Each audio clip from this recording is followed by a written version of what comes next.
강원국의 지금 이 사람.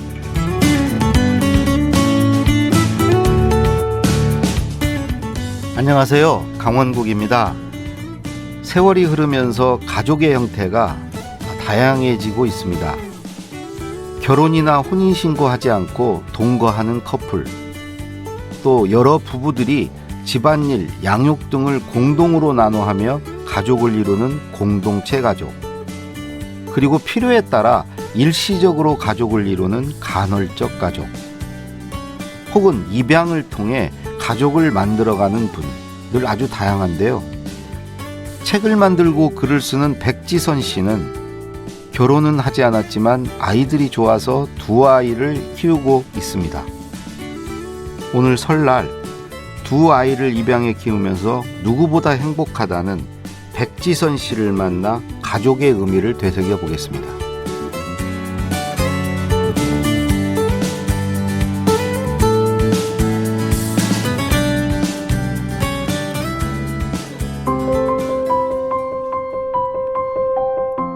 백지선 씨는 20년째 출판 편집자로 일하고 있습니다.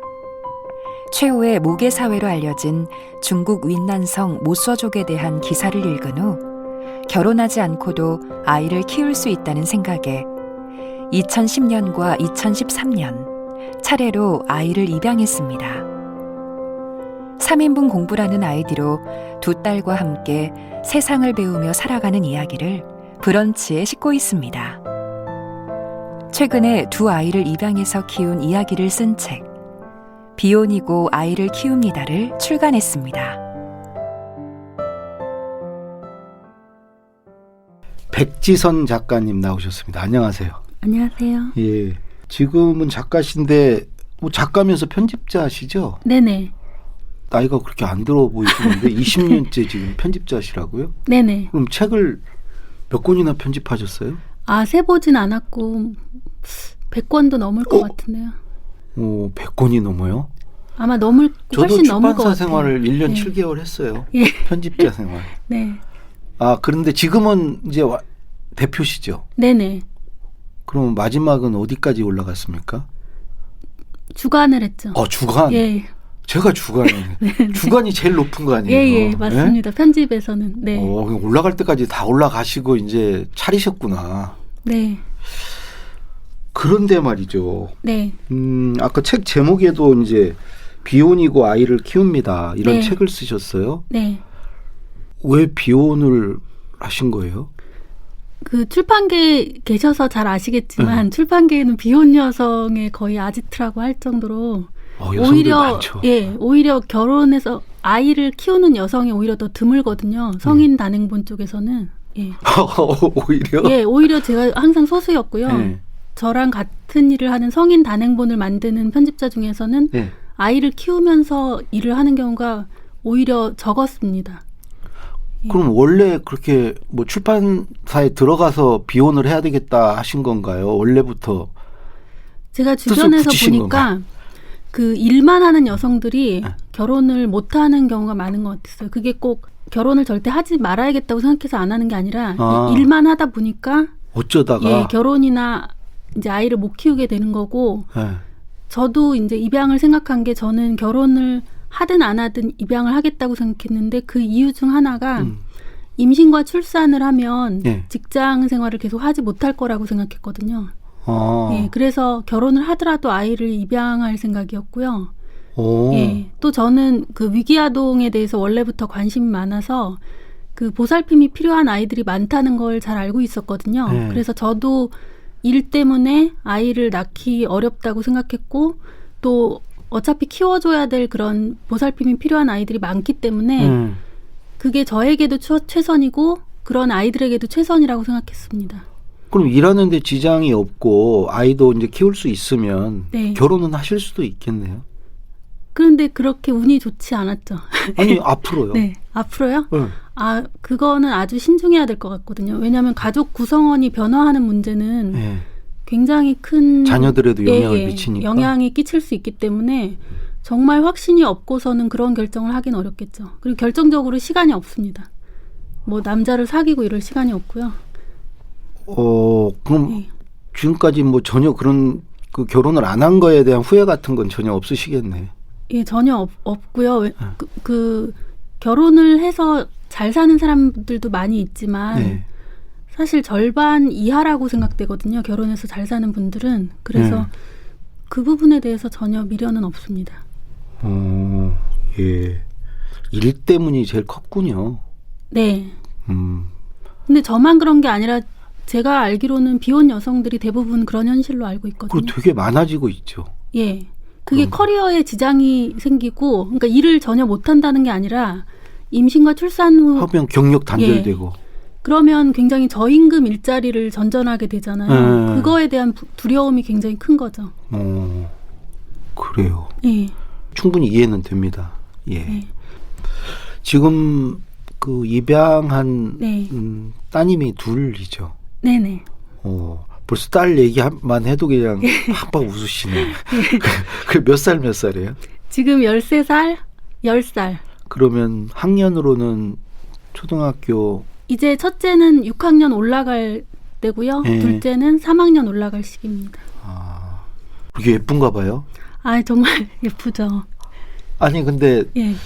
그 아들보다는 딸이 좋았나 봐요. 제가 여자기 때문에 네. 아들을 잘 키울 수 있을지 좀 의문이었어요. 예, 아빠가 혹시 또 있으면 모르겠는데 없는 상태에서 제가 여자다 보니까 아무래도 딸을 생각하게 됐죠. 잘 모르니까. 예.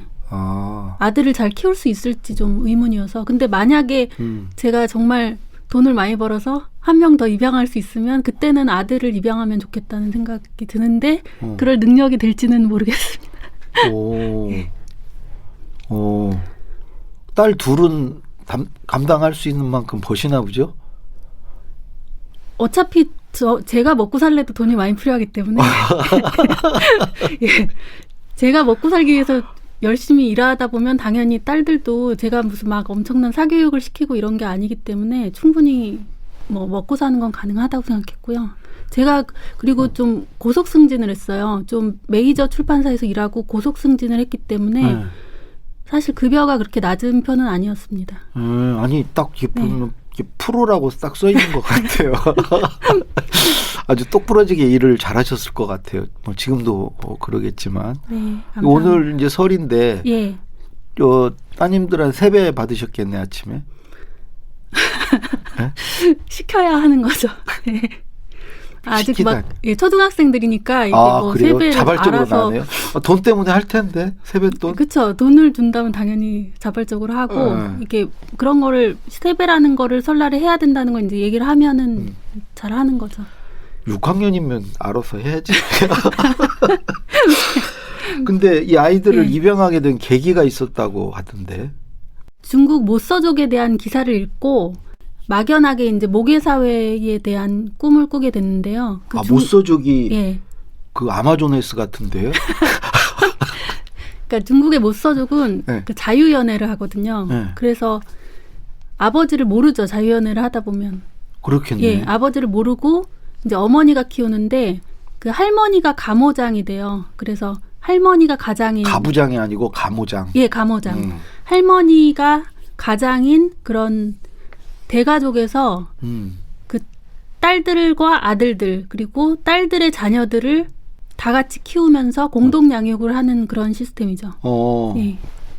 근데 그거를 얘기를 듣고 네. 왜 그러면 나도 가모장이 돼야 되겠다.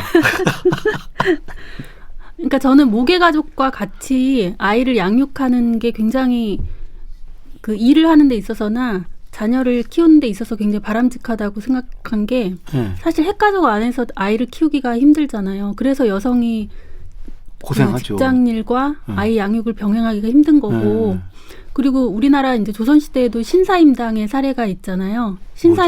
신사임당이 그 친정 어머니도 그 친정에서 계속 살았어요.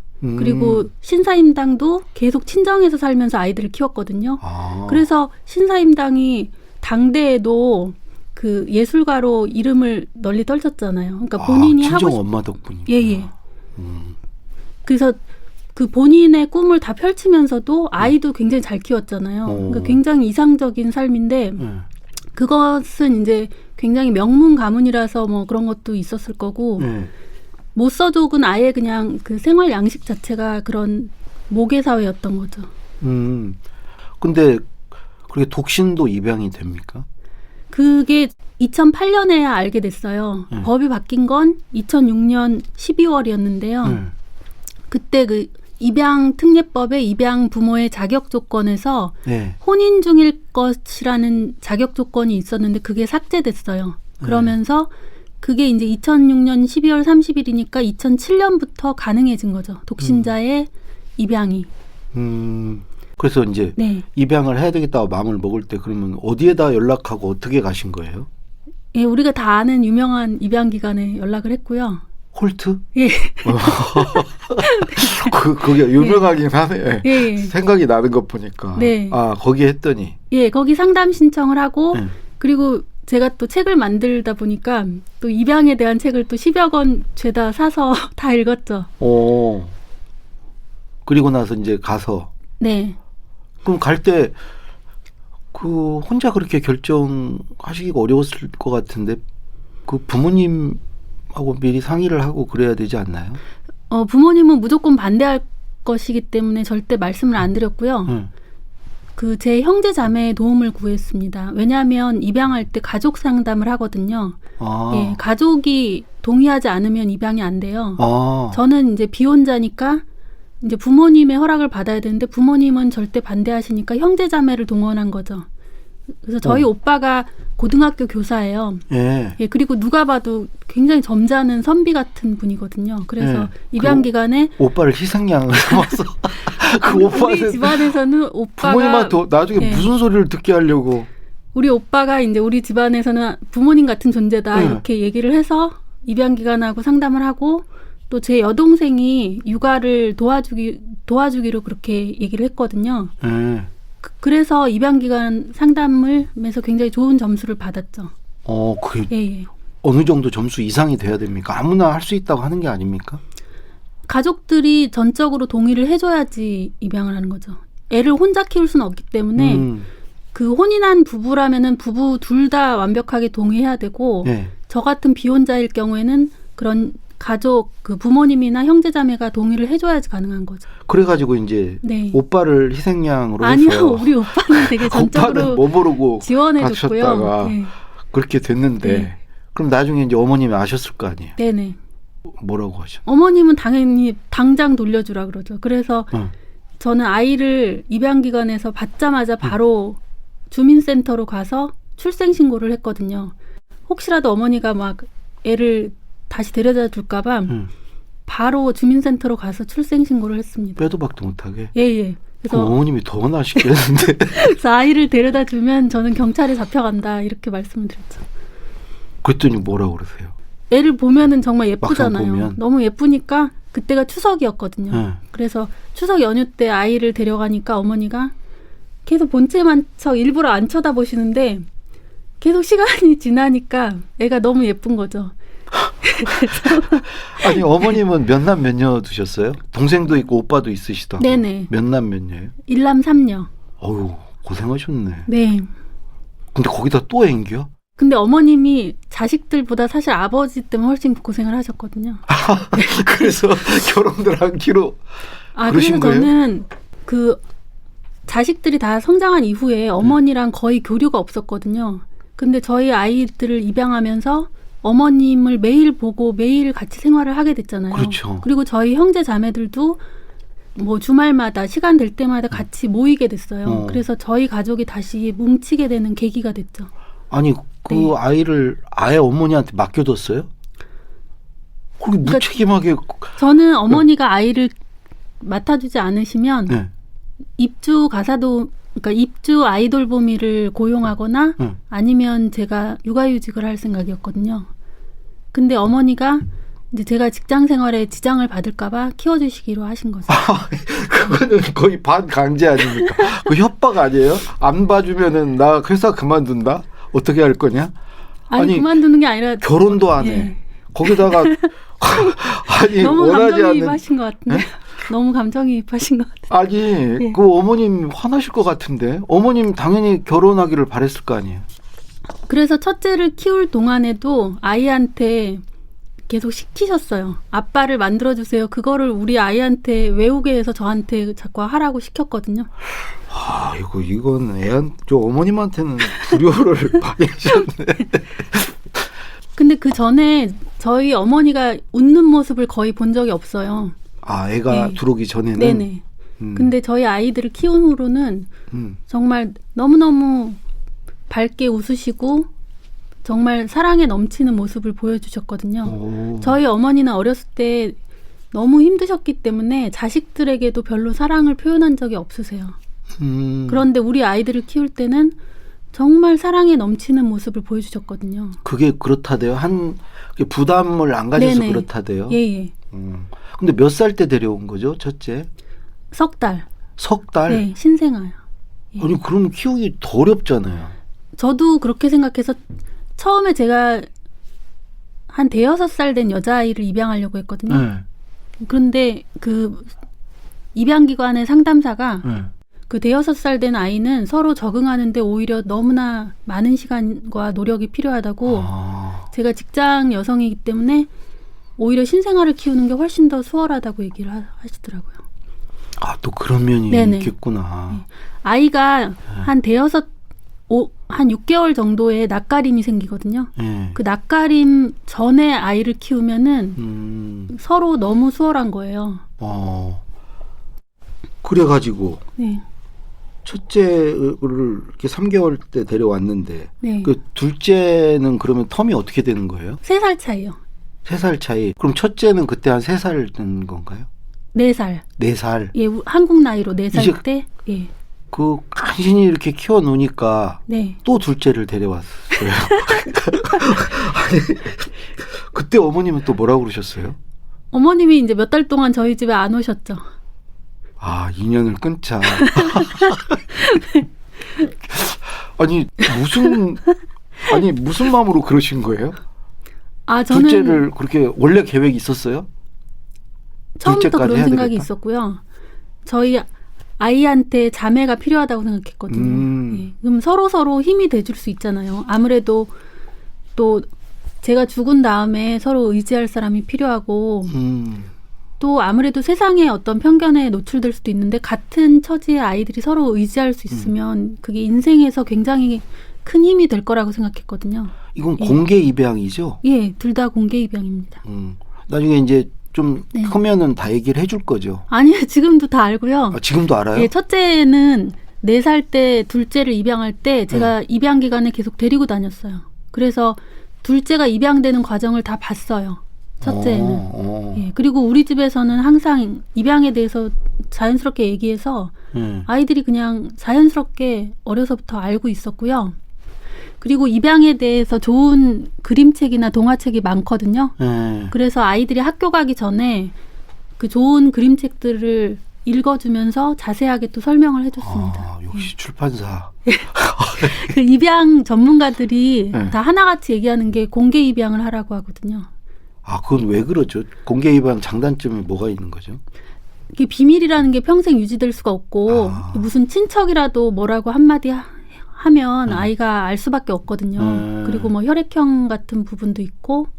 아, 그때 예. 충격을 받을 수 있으니까. 예, 특히 그게 사춘기 때 알게 되면은 정말 큰 충격을 받게 된다고 하더라고요. 근데 이런 건 예. 있잖아요. 이제 나중에 따님이 커서 네. 친부모를 찾으면 어떻게 해요? 그거는 본인이 선택할 문제죠. 그러면은 네. 괜찮겠어요? 근데 저는 혈연에 대한 그런 믿음이 별로 없어서 그게 완전히 다른 삶을 살아왔는데 나중에 친부모를 만나서 다시 산다는 거는 좀 굉장히 가능성이 희박한 일이라고 생각하거든요. 사실 그런 경우도 별로 없어요. 그러니까 친부모를 찾아도 그냥 어떤 사람인지 알고 한번 이례적으로 그냥, 만나고 이례적으로 만나고 끝나는 경우가 많고 계속해서 만남이 이루어지는 경우는 많지 않은 걸로 네. 알고 있고요. 예. 예. 그래서 이제 네. 둘째까지 둘았는데 아까 인연이 끊긴 엄마하고는 지금 어떻게 된 연이 끊긴 아, 저희 어머님이요? 네. 그게 몇 달 동안 저희 집에 안 오셨는데 이제 몇 달이 지나시면서 좀 마음이 풀리셨어요. 그리고 또 어머님도 애들이 얼마나 보고 싶으셨겠어요. 첫째한 첫째를 너무나 사랑하셨거든요. 네. 그러니까 어머님도 아마 애를 보고 싶으셨을 거고 그러면서 이제 몇 달 후에 어머니가 마음이 풀리셨죠. 다행이네. 그러면 지금은 어떤가 할머니랑 같이 사나요? 애들이? 지금 어머니는 그 작년에 아버님 돌아가시고 그 후에 이제 그 한 달 전에 어머님이 인공관절 수술을 하셨어요. 예. 그래서 지금은 여동생 집에서 재활 치료를 받고 계시거든요. 예. 예. 그래서 주말에 시간이 되면은 되도록 찾아가서 같이 고스톱 치고 윷놀이하고 예. 그러면서 시간을 아버님 어머님 관계 나쁜 것도 다 정리가 되고 이제 아니, 저절로 이렇게 행복할 일만 해피엔딩 쪽으로 막 가는 것 같네요. 네. 근데 어머님이 네. 정이 많으신 분이신 것 같아. 우리 작가님 닮아서. 그러니까 마음이 따뜻한 네. 분이니까 네. 결국에는 다 받아들이신 거죠. 예. 그리고 정말 편견이 많으셨거든요. 혈연에 대한 편견 그리고 정상가족에 대한 편견 그런 게 굉장히 많으시고 사실 지금도 가치관은 그대로예요. 모든 편견을 다 갖고 계시지만 그렇지만 우리 아이들은 사랑하시는 거죠. 근데 아이들 네. 입장에서 이런 건 생각해 볼 수 있지 않나요? 그러니까 아빠가 없잖아. 대신에 아빠가 없는 대신에 저희 오빠 외삼촌이 애들을 잘 챙겨주고 또 그 애들 이모부가 또 애들을 굉장히 챙겨줬어요. 그러니까 어떤 아이를 잘 케어해주는 그런 남성 모델이 있었던 거죠. 그러니까 아빠가 없어도 그렇게 아이를 잘 돌봐주는 남성들이 있기 때문에 양육 공동체가 형성이 네, 맞습니다. 되겠네. 제가 추구했던 게 그거고요. 예. 그러니까 오빠는 예. 계속 등장하네요. 희생양으로 거기 희생양이 아니고 출석했다가 키우는 것까지 계속. 저희 그 오빠랑 그 아이들 이제 외숙모죠. 저희 새언니가 그 애들 애 옷이랑 책을 다 챙겨줘가지고 네. 정말 경제적으로 큰 도움이 됐습니다. 그리고 오빠가 뭔 잘못이 있냐고요. 아니요, 저희 오빠도 되게 옷도 계속 기쁘게 사줘야 도와준 되고. 거고요. 저희 오빠도 그게 다 아이들 행복이죠. 정말- 뭐 기쁨이죠. 예, 그렇습니다. 네, 맞습니다. 그죠? 근데 그 같이 살면 이렇게 네네. 닮아간다고 그러는데 네, 따님들 보면 엄마 많이 닮았죠. 네, 그러니까 좋게 얘기하면 약간 쿨한 성격 이런 게 좀 닮은 것 같고. 그건 당연히 네. 그럴 것 같아. 닮을 것 같아. 그 애들이 굉장히 의욕이 넘치거든요. 요즘에 좀 무기력하고 의욕이 없는 아이들도 많다고 하는데 네. 저희 아이들은 그런 걸 거의 본 적이 없어요. 항상 에너지가 넘치고 막 아침부터 막 오늘은 뭘 할까 해서 오. 막 눈이 반짝반짝하고 오. 그 나름대로 그 저기 육아를 잘하실 것 같은데 본인의 어떤 육아법 네. 같은 게 있습니까? 어떤 냅두는 육아법이라고 할까요?